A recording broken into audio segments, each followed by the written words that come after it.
Hello everyone, welcome to Sanskrit जिज्ञासा। मित्रों, इससे पहले वाली वीडियो में हमने टीजीटी संस्कृत के लिए पिछले प्रश्न पत्र के 50 प्रश्नों को हल किया था। आज की इस वीडियो में भी हम उससे अगले 50 प्रश्नों को हल करेंगे। वीडियो के साथ लास्ट तक बने रहें। तो चलिए वीडियो को शुरू करते हैं। विद्यारम्भं करिष्यामि सिद्धिर्भवतु मे सदा। चलिए देखते हैं पहला प्रश्न।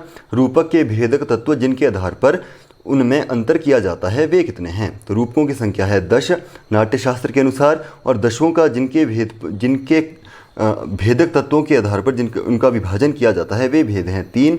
अगला प्रश्न है, मेघदूत में मेघ के मार्ग में निम्नलिखित में से क्या नहीं है? तो मेघदूत एक खंड काव्य है। किसके द्वारा लिखा गया है? तो यह महाकवि कालिदास के द्वारा लिखा गया है, और इसके दो भाग हैं, पूर्व मेघ और उत्तर मेघ।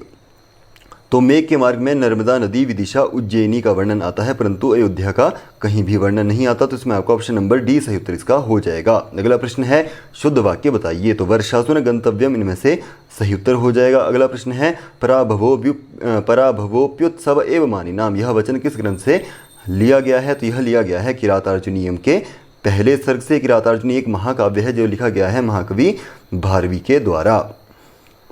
अगला प्रश्न है, निम्नलिखित शब्दों में से कौन सा शुद्ध है? तो चतुर्थी का वाक्य है भूपतेः, इसमें सही उत्तर हो जाएगा। चतुर्थी विभक्ति में भूपतेः बनता है। अगला प्रश्न है, अलकापुरी में यक्ष का घर कुबेर के महल के किस दिशा में मेघदूत में बतलाया गया है? तो वह बतलाया गया है इनमें से उत्तर दिशा की तरफ। तो इसमें आपका ऑप्शन नंबर बी सही उत्तर इसका हो जाएगा। अगला प्रश्न है, मेघदूत में किस छंद का प्रयोग किया गया है? तो मेघदूत में छंद प्रयुक्त है मंदाक्रांता छंद। तो इसमें आपका ऑप्शन नंबर सी सही उत्तर इसका हो जाएगा। अगला प्रश्न है, उत्तररामचरितम में तृतीय अंक की घटना किस स्थान पर घटित होती है? तो उत्तररामचरितम नाटक किसकी रचना है? तो यह है भवभूति की रचना। भवभूति की 3 मुख्य रचनाओं में से सबसे ज़्यादा महत्वपूर्ण यह रचना मानी गई है, और इसमें तृतीय अंक का नाम है छाया अंक। सभी अंकों के नाम पृथक पृथक है, जैसे कि पहले का नाम है चित्रदर्शन, इसी तरह तीसरे का नाम है छाया अंक।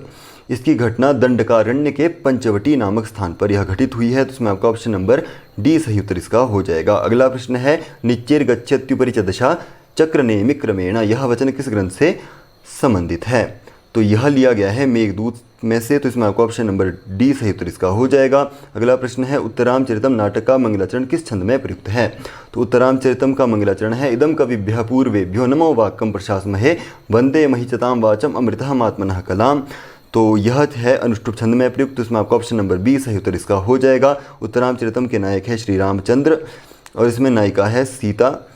इसके अतिरिक्त इसमें लक्ष्मण इत्यादि बहुत सारे पात्र इसमें आपको, अष्टावक्र इत्यादि पात्र इसमें आपको देखने को मिलेंगे। अगला प्रश्न है, किरातार्जुनीयम का नायक कौन है? तो अर्जुन किरातार्जुनीयम का नायक है। अगला प्रश्न है, किरातार्जुनीयम के प्रथम सर्ग के प्रायः प्रयुक्त छंद में प्रयुक्त गण है। किरातार्जुनीयम किसकी रचना है? तो इस पर चर्चा हम कर चुके हैं। इसमें पहले सर्ग में वंशस्थ छंद प्रयुक्त है, जिसका लक्षण है जतौ तु वंशस्थम उदीरितम जरऊ, जिसमें क्रम से होते हैं जगण तगण जगण रगण। तो इसमें आपका ऑप्शन नंबर ए सही उत्तर इसका हो जाएगा। अगला प्रश्न है, क्रिया अकर्मक होती है, तो इनमें से गलत जो विकल्प है वह चुनना है।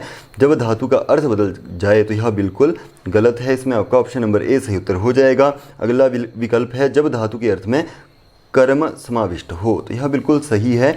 जब धातु के अर्थ में कर्म समन्वित हो तो अकर्मक धातु होती है। जब धातु का कर्म अत्यंत प्रसिद्ध हो तब भी कर्मक हो सकती है, जब कर्म अनुक्त हो तब भी अकर्मक होती है। अगला प्रश्न है, अकारांत पुल्लिंग प्रथम शब्द का तृतीया विभक्ति बहुवचन का रूप बनता है। तो तृतीया विभक्ति में बनता है प्रथमैहि। तो इसमें आपका ऑप्शन नंबर सी जो है सही उत्तर इसका हो जाएगा। अगला प्रश्न है, संधि निम्नलिखित में से किनमें अवश्य करनी चाहिए? तो इसके लिए सिद्धांत कौमुदी में दिया गया है, संहितैक पदे नित्या नित्या धातुपसर्गयोः नित्या समासे वाक्येतु सा विवक्षामपेक्षते, यानी कि एक पद में धातु उपसर्ग के मध्य समास में भी संधि नित्य होती है, परंतु जो वक्ता के अधीन वाक्य होता है उसमें वक्ता स्वतंत्र होता है, तो उसमें दोनों हो सकती है, यानी कि उसमें संधि कर भी सकते हैं, संधि कर भी नहीं सकते। तो इसमें आपका ऑप्शन नंबर डी सही उत्तर हो जाएगा। अगला प्रश्न है, ध्यानावस्थितैः भवादृशैर्न जायते कालवेगः, यह उक्ति किस ग्रंथ से संबंधित है? तो यह ली गई है शिवराज विजयम के प्रथम विराम से। इसमें 3 विराम है, और 3 विरामों में यानी कि प्रत्येक विराम में 4 निश्वास हैं, यानी कि निश्वासों की संख्या है 12। तो प्रथम निश्वास से यह ली गई है और यह नाटक उपन्यास ऐतिहासिक उपन्यास है। इसमें वीर रस मुख्य है और मुख्य रूप से इसमें शिवाजी महाराज, छत्रपति शिवाजी महाराज इसके नायक हैं। इस तरह इसमें कथा उनकी वर्णित की गई है। औरंगजेब इसमें खलनायक के रूप में वर्णित किया गया है। अगला प्रश्न है शीतोष्णम शब्द में क्या समास है? तो शीतं च उष्णं च शीतोष्णम। तो इसमें है समाहार द्वंद्व समास। द्वंद्व समास दो प्रकार के होते हैं, कौन कौन से? एक इसमें होता है इतरेतर योग द्वंद्व और समाहार द्वंद्व।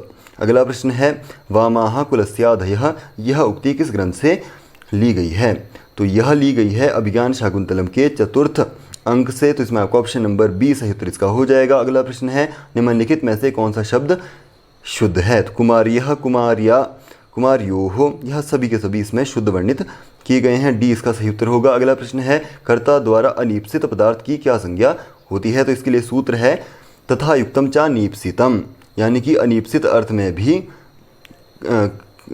कर्म कारक होता है या कर्म संज्ञा होती है। तो इसमें आपका ऑप्शन नंबर बी सही उत्तर इसका हो जाएगा। इसका उदाहरण है ग्रामम गच्छम तृणम स्पृशति, यानी कि जो करता है उसका मुख्य कार्य क्या है? ग्राम को जाना, परंतु वह जाते हुए घास को भी छू रहा है, स्पर्श कर रहा है। अनिप्सित अर्थ में उसकी इसमें कोई भी विवक्षा नहीं है, परंतु वह कर रहा है। मुख्य कार्य क्या है? ग्राम को जाना। तो इस अर्थ में भी कर्म की संज्ञा हो जाती है। अगला है जलमग्न शब्द में कौन सा समास है? तो जलेषु मग्नः इति जलमग्नः, सप्तमी तत्पुरुष समास में विघटित होता है। अगला प्रश्न है जब कोई क्रिया कृदंत रूप में प्रकट की जाए तो उस क्रिया के कर्ता में कौन सी विभक्ति का प्रयोग होता है? तो तृतीया विभक्ति का उसमें प्रयोग होगा। अगला प्रश्न है अष्टन शब्द का प्रथमा विभक्ति का क्या रूप होता है? तो इनमें से अष्टौ इसका सही उत्तर होगा। अगला प्रश्न है नाट्य में कितने रस होते हैं? तो अष्टौ नाट्य रसा स्मृताः, कौन कौन से 8 रस हैं? तो इसमें है श्रृंगार, हास्य, करुणा, रौद्र, वीर, भयानकाः, विभत्साद्भुत संज्ञौ, चेत्येष्टौ नाट्य रसा स्मृताः। तो 8 यह इस प्रकार के 8 रस नाट्यशास्त्र में वर्णित किए गए हैं। नाट्यशास्त्र किसका ग्रंथ है? भरत मुनि का ग्रंथ है, जिसमें 36 अध्याय हैं। अगला प्रश्न है नियम पूर्वक विद्या स्वीकार करने पर वक्ता के किस विभक्ति का प्रयोग होता है? तो इसके लिए सूत्र है आख्यानोपयोगे। तो जो कहता है कि जब किसी व्यक्ति या गुरु से नियम पूर्वक कुछ पढ़ा जाता है, क्रम से पढ़ा जाता है, यानी नियम पूर्वक का मतलब है क्रम से पढ़ा जाता है, तो पढ़ाने वाला वक्ता या गुरु भी हो, उसकी अपदान संज्ञा वहाँ पर हो जाती है। तो इसमें आपका ऑप्शन नंबर सी सही उत्तर इसका हो जाएगा। जैसे कि उपाध्यात अधीते, इसका उदाहरण है। अगला प्रश्न है सुख जमा रीता में संधि होने पर क्या शब्द बनता है? तो सुखार्थ इसमें बन जाएगा। गुण संधि होने पर उरण रपरह से रपरत तो इसमें हो जाएगा। अगला प्रश्न है कादंबरी का उपजीव्य ग्रंथ है? तो बृहद कथा जो गुणाढ्य की रचना है वही कादंबरी का उपजीव्य ग्रंथ है, आधार ग्रंथ है। तो इसमें आपका ऑप्शन नंबर सी सही उत्तर इसका होगा। अगला प्रश्न है निम्नलिखित में से कौन सा शब्द शुद्ध है? तो अक्षतः शुद्ध है, चावल को अक्षतः कहा जाता है।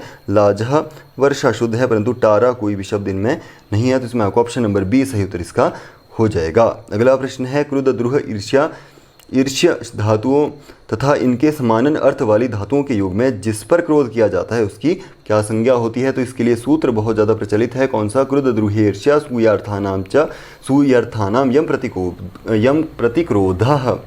तो कहता है कि जिस सूत्र में क्रुदादि धातुओं के योग में जिस पर क्रोध किया जाता है उसकी संप्रदान संज्ञा हो जाती है। अगला प्रश्न है भू धातु का लोट लकार मध्यम पुरुष के बहुवचन में क्या रूप होता है? तो लोट लकार होता है आज्ञा के अर्थ में। भू धातु तो इसमें होता है भवः, भवतम, भवत।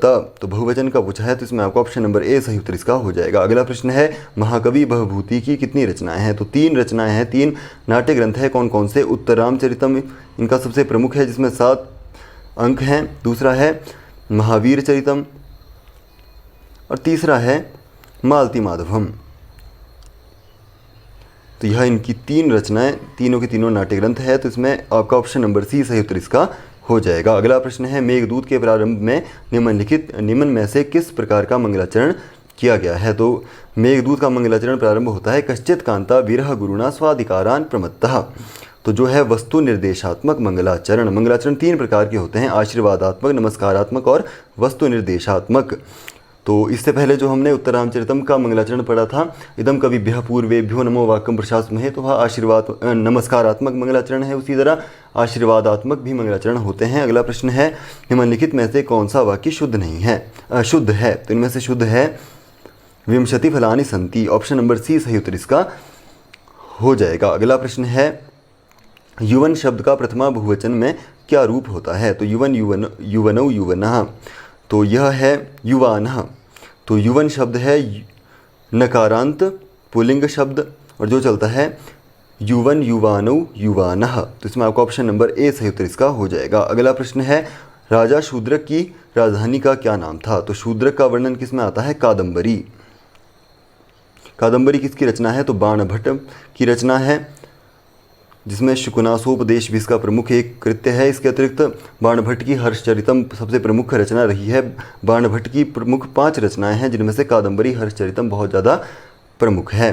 तो कादंबरी में शूद्रक की राजधानी वर्णित की गई है विदिशा, तो इसमें आपका ऑप्शन नंबर बी सही उत्तर इसका हो जाएगा। अगला प्रश्न है, निमित्त शब्दों का अर्थ रखने वाले शब्दों का प्रयोग होने पर सर्वनाम शब्द में किस विभक्ति का प्रयोग होता है? तो सर्वनाम शब्द कौन कौन से हैं? 35 मुख्य शब्द हैं। सर्व, विश्व, उभा, उभय, डतर, डतम इत्यादि, किम, भवतु इत्यादि इसमें शब्द प्रयुक्त होते हैं। तो इनमें कौन सी विभक्ति का प्रयोग होता है? तो इसमें एक वार्तिक मिलता है, कौन सा?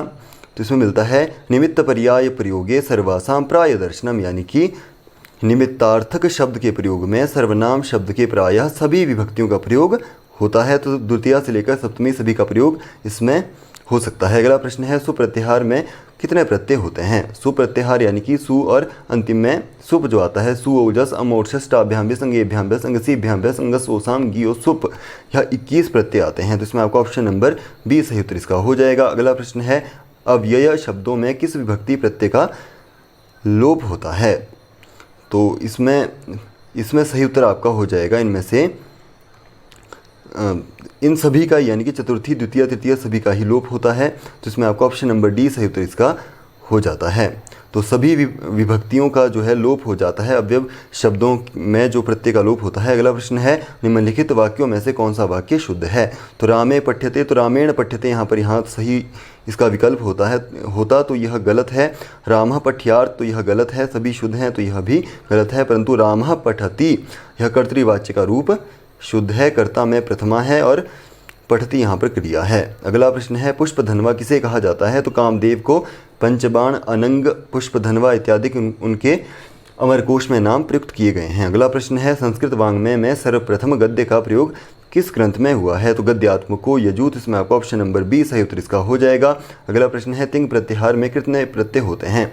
तो तिंग प्रत्याहार में होते हैं 9 परस्मैपदी में और 9 ही आत्मनिपदी में, जैसे कि तिप तस झी सिप थस था, और आत्मनिपदी में त आताम झ, इसमें 9 प्रत्यय प्रयुक्त होते हैं। तो यानी कि 18 प्रत्यय प्रयुक्त होते हैं। इसमें आपका ऑप्शन नंबर ए सही उत्तर इसका हो जाएगा। अगला प्रश्न है, पंडित अंबिकादत्त व्यास को निम्नलिखित में से किस उपाधि से विभूषित नहीं किया गया है? तो पंडित अंबिकादत्त व्यास, जिनकी सबसे प्रसिद्ध कृति है शिवराज विजयम, जिसके नायक छत्रपति शिवाजी हैं, इसमें खलनायक औरंगजेब है। इसमें बहुत ही अच्छी इन्होंने कथा प्रचलित जो है वर्णित की गई है।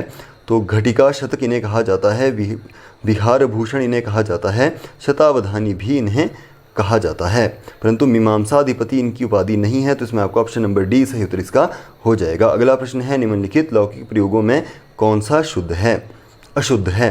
तो इनमें से यह वैदिक है, न्यायो जयति सर्वत्र, सत्यम जयति सर्वत्र, तो यह सभी के सभी शुद्ध है, परंतु धर्मम जयति सर्वदा यह इसका सही उत्तर हो जाएगा। अगला प्रश्न है, एको रसः करुण एव उत्तरामचरितम के किस अंग से संबंधित है? तो एको रसः करुणमेव निमित्त भेदात, तो यह तमसा ने यह वचन कहा है कौन से अंक में? तृतीय अंक में, छाया अंक जिसका नाम है, तो इसका सही उत्तर हो जाएगा ऑप्शन नंबर बी। अगला प्रश्न है, उत्तरामचरितम में मुख्य रस है तो करुण रस, इससे पहले जो हमने पढ़ी थी बभूति ने एकमात्र सबसे उत्तम रस को माना है करुण रस को, तो इसमें आपका ऑप्शन नंबर बी सही उत्तर इसका हो जाएगा। अगला प्रश्न है, कर्मवाच्य में कर्म में क्या विभक्ति होती है? तो कर्मवाच्य में कर्म होता है प्रथमा विभक्ति में, और क्रिया होती है यक प्रत्यांत आत्मनिपदी में, और जो इसमें करता है वह होगा तृतीया विभक्ति में। तो इसमें आपको ऑप्शन नंबर ए सही उत्तर इसका हो जाएगा। अगला प्रश्न है सुश्री शब्द के पंचमी विभक्ति के एक वचन का क्या रूप होता है? तो सुश्री का हो जाएगा इनमें से सुश्रियाः। तो इसमें आपको ऑप्शन नंबर सी सही उत्तर इसका हो जाएगा। अगला प्रश्न है निम्नलिखित में से युष्मत् के लिए सही कथन है? तो मध्यम पुरुषवाची है, यह बिल्कुल सही है क्योंकि तम युवाम युवम यह कैसा है? मध्यम पुरुषवाची है। सर्वनाम संज्ञक है, यह भी बिल्कुल सही है। तीनों लिंगों में समान रूप से प्रचलित होता है, बिल्कुल सही है। चाहे वह पुल्लिंग हो, स्त्रीलिंग हो, नपुंसकलिंग हो, त्वम युवाम यूयम यह समान ही चलेगा। इसका स्त्रीलिंग रूप या नपुंसकलिंग कोई भी रूप नहीं है। तो यह सभी के सभी कथन क्या है? सही है। अगला प्रश्न है असज्जनात् कस्य भयं न जायते यह वचन किस ग्रंथ से संबंधित है? तो यह लिया गया है कादंबरी से। तो इसमें आपका ऑप्शन नंबर सी सही उत्तर इसका हो जाएगा। कादंबरी किसकी रचना है इस पर हम विचार कर चुके हैं। तो आज की वीडियो में इतना ही। उम्मीद करता हूँ आपको हमारी वीडियो पसंद आई होगी। वीडियो पसंद आई है तो लाइक करें और यदि चैनल इम्पोर्टेंट लगता है तो उसको सब्सक्राइब ज़रूर करें। इससे हमें भी आपसे प्रेरणा मिलती है, कुछ अच्छा करने की इच्छा जागृत होती है। दूसरों के साथ शेयर करें। मिलते हैं इसके अगले भागों में, तब तक के लिए नमस्कार।